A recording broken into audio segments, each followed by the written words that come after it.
Hello বন্ধুরা। একটি মায়ের কাছে তার সন্তানের চেয়ে বড় কিছু নেই। মা তার সন্তানের জন্য জীবন দিতেও প্রস্তুত থাকেন। কিন্তু আজকের মুভিতে আমরা এমন এক মাকে দেখব যে তার সন্তানের জন্য শুধু জীবন দেয় না, বরং নিজের শরীরের রক্ত পর্যন্ত খাইয়ে দেয়। গল্পের শুরুতে আমরা দেখি ম্যাডেলিন এবং তার স্বামী মাইকেলকে। তারা খুব সুখী দম্পতি এবং অনেক বছর চেষ্টার পর অবশেষে ম্যাডেলিন মা হতে চলেছে। ম্যাডেলিন একজন খুবই স্বাস্থ্য সচেতন নারী। সে পুরোপুরি ভিগান ডায়েট মেনে চলে এবং আধুনিক ডাক্তার বা হাসপাতালের বদলে সম্পূর্ণ প্রাকৃতিক উপায়ে বাচ্চার জন্ম দিতে চায়। কিন্তু এখানেই সমস্যা তৈরি হয়। মাইকেলের মা অর্থাৎ ম্যাডেলিনের শাশুড়ি ভিভিয়ান একজন খুব কড়া মেজাজের মহিলা। তিনি চান তার নাতি-নাতনি হাসপাতালেই জন্মাক। ম্যাডেলিন তার শাশুড়ির কথা শোনে না। সে তার পুরনো বন্ধু এবং ধাত্রী প্যাট্রিশিয়ার ক্লিনিকে বাচ্চার জন্ম দেওয়ার সিদ্ধান্ত নেয়। সবকিছু ঠিকঠাকই চলছিল, কিন্তু বিধাতার পরিকল্পনা ছিল অন্যরকম। বাচ্চা জন্মের ঠিক কয়েক সপ্তাহ আগে মাইকেল এবং ম্যাডেলিন একটি ভয়ানক গাড়ি দুর্ঘটনার শিকার হয়। এই দুর্ঘটনায় মাইকেল মারা যায় এবং ডাক্তাররা জানায় যে ম্যাডেলিনের পেটের বাচ্চাও মারা গেছে। মাইকেলের মৃত্যুতে ম্যাডেলিন ভেঙে পড়ে, কিন্তু ডাক্তাররা যখন মৃত বাচ্চাটিকে পেট থেকে বের করার কথা বলে, ম্যাডেলিন রাজি হয় না। সে সিদ্ধান্ত নেয় সে বাচ্চাটিকে পুরো সময় ফুল টার্ম পেটে রাখবে এবং স্বাভাবিক নিয়মেই মৃত বাচ্চাটিকে প্রসব করবে। এটা একটা পাগলামি মনে হলেও ম্যাডেলিন তার মৃত বাচ্চার সাথে শেষ কটা দিন কাটাতে চায়। অবশেষে প্রসবের দিন আসে। প্যাট্রিশিয়ার ক্লিনিকে একটি জলের বাথটাবে ম্যাডেলিন বাচ্চার জন্ম দেয়। বাচ্চাটি সত্যিই মৃত ছিল। কোনো নড়াচড়া নেই, শ্বাস নেই। ম্যাডেলিন কান্নাজড়িত কণ্ঠে মৃত মেয়েটিকে বুকে জড়িয়ে ধরে আদর করতে থাকে। আর ঠিক তখনই ঘটে সেই মিরাকল। হঠাৎ বাচ্চাটি নড়ে ওঠে এবং কেঁদে ফেলে।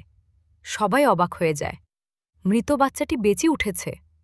ম্যাডেলিন খুশিতে আত্মহারা হয়ে তার নাম রাখে গ্রেস। সেভাবে ঈশ্বর তাকে তার হারানো সব কিছু ফিরিয়ে দিয়েছে। কিন্তু সে জানত না এই বাচ্চাটি সাধারণ কোনো শিশু নয়। ম্যাডেলিন গ্রেসকে নিয়ে বাড়ি ফিরে আসে, কিন্তু কিছুদিন যেতে না যেতেই অদ্ভুত সব ঘটনা ঘটতে শুরু করে। গ্রেসের গায়ে গন্ধে ঘরের মধ্যে সবসময় মাছি ভনভন করতে থাকে, যেন কোনো পচা মাংসের গন্ধ। হাজার চেষ্টা করেও ম্যাডেলিন সেই গন্ধ দূর করতে পারে না। সবচেয়ে ভয়ের ব্যাপার হল গ্রেস দিন দিন দুর্বল হয়ে পড়তে থাকে। ম্যাডেলিন কোনো ডাক্তার দেখাতে চায় না, কারণ সে ভয় পায় ডাক্তাররা তার অলৌকিক মেয়েকে নিয়ে গবেষণা করবে বা তাকে কেড়ে নেবে।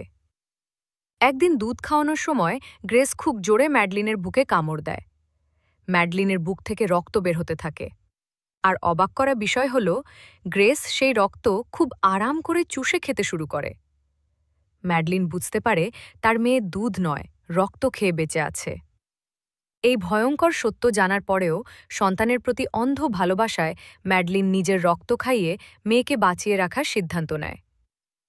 এদিকে ম্যাডেলিনের শাশুড়ি ভিভিয়ান বারবার নাতনিকে দেখতে আসতে চান, কিন্তু ম্যাডেলিন তাকে কিছুতেই বাড়িতে ঢুকতে দেয় না। কারণ ভিভিয়ান যদি গ্রেসের আসল রূপ দেখে ফেলে বা তার শরীরের পচা গন্ধ পায়, তবে সে পুলিশ ডাকবে। ম্যাডেলিন নিজের শরীর থেকে বোতলে রক্ত ভরে গ্রেসকে খাওয়াতে থাকে। এতে সে নিজেও ভীষণ অসুস্থ হয়ে পড়ে। তার শরীর ফ্যাকাশে হয়ে যায়, সে ঠিকমতো দাঁড়াতেও পারে না। কিন্তু তার মাতৃত্ব তাকে থামতে দেয় না। পরিস্থিতি জটিল হয় যখন ভিভিয়ান জোর করে বাড়িতে ঢুকে পড়ে। সে গ্রেসের ঘরের অবস্থা দেখে এবং রক্তের বোতল খুঁজে পায়। ভিভিয়ান বুঝতে পারে যে এখানে ভয়ঙ্কর কিছু ঘটছে। সে গ্রেসকে ম্যাডেলিনের কাছ থেকে কেড়ে নিতে চায়। এই সময় ম্যাডেলিন এবং ভিভিয়ানের মধ্যে এক চরম সংঘাত শুরু হয়। সিনেমার ক্লাইম্যাক্সে আমরা দেখি ভিভিয়ান যখন গ্রেসকে নিয়ে যেতে চায়, তখন দুর্বল ম্যাডেলিন বাঘিনীর মতো রুখে দাঁড়ায়। তাদের মধ্যে ধস্তাধস্তিতে ভিভিয়ান মারা যায় বা মারাত্মকভাবে আহত হয়। ম্যাডেলিন প্রমাণ করে দেয় যে তার মেয়েকে কাছে রাখার জন্য সে যে কাউকে সরিয়ে দিতে পারে। মুভির শেষে দেখা যায় ম্যাডেলিন তার মেয়ে গ্রেসকে নিয়ে একটি ক্যারাভানে করে অনেক দূরে কোথাও চলে যাচ্ছে।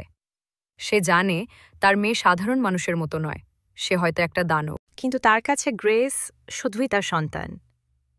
সে গ্রেসকে বুকের সাথে জড়িয়ে ধরে রেখেছে, আর গ্রেস তার রক্ত খেয়েই শান্ত হয়ে আছে। এই মুভিটি আমাদের মাতৃত্বের এক অদ্ভুত এবং অন্ধকার দিক দেখায়। একজন মা তার সন্তানের জন্য কতদূর যেতে পারে। ম্যাডেলিন কি সঠিক ছিল, নাকি তার এই অন্ধ ভালোবাসা আসলে এক ধরনের পাগলামি? বন্ধুরা, এই ছিল গ্রেস 2009 মুভির সম্পূর্ণ কাহিনী। মুভিটি দেখার সময় অনেকের গা শিউরে উঠতে পারে, বিশেষ করে শেষের দিকের দৃশ্যগুলো। আপনাদের কাছে প্রশ্ন, আপনি হলে কি করতেন? কমেন্টে জানাতে ভুলবেন না। ভিডিওটি ভালো লাগলে লাইক দিন, শেয়ার করুন আর সাবস্ক্রাইব করে আমাদের সাথেই থাকুন। দেখা হচ্ছে পরের ভিডিওতে। টাটা।